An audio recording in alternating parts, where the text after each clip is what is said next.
Welcome to Unit 3.2. Today we're going to talk about implicit differentiation.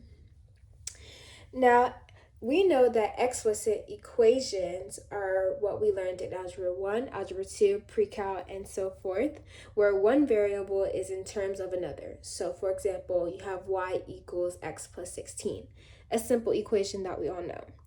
But an implicit equation is when you have multiple variables in terms of another. So let's say we have x squared plus y squared equals 16. Also, this is also the circle equation. Now, for implicit differentiation, we have to look at what the derivative is in terms of x and what the derivative is in terms of y. So let's use the derivative of x. We know that the derivative of x is just going to equal 1.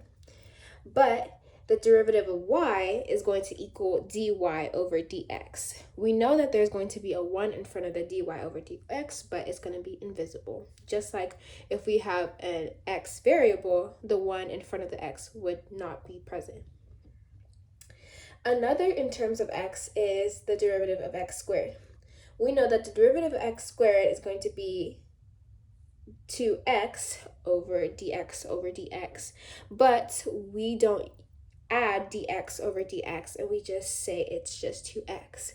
The difference between in terms of x and in terms of y is that you don't have to add your dx over dx, but for in terms of y, you do have to add your dy over dx. So the derivative of y squared would be the same as you would do with the power rule to y, but if y is involved, you have to add a dy over dx. Now the steps for implicit differentiation is first you have to take the derivative of y, and if y is involved, just like I said, you have to add dy over dx after your y.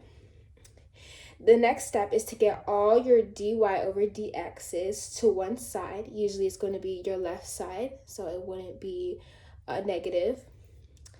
And the third step is to factor out your dy over dx to create only one term. And then lastly, you would just solve for dy over dx. Now let's do an example to see how to do the steps.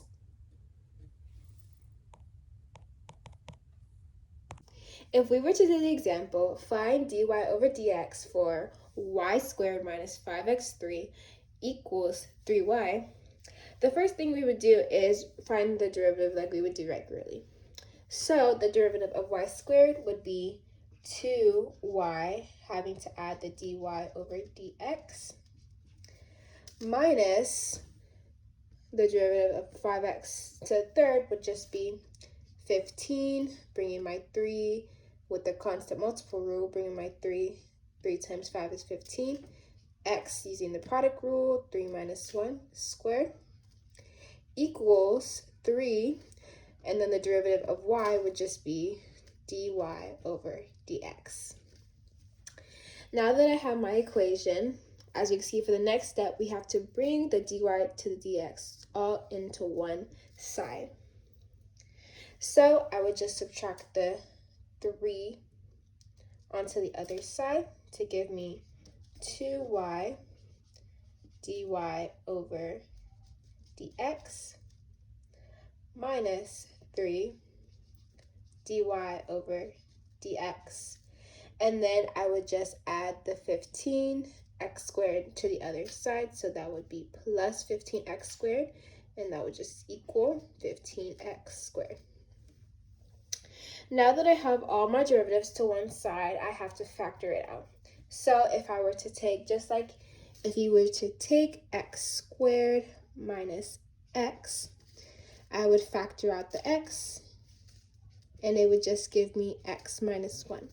Just like I'm doing here, I'm factoring out the dy over dx, and I'm left with 2y minus 3 equals 15x squared.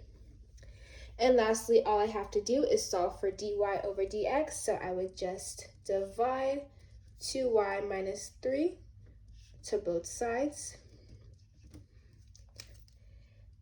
So my dy over dx would equal 15x squared all over 2y minus 3.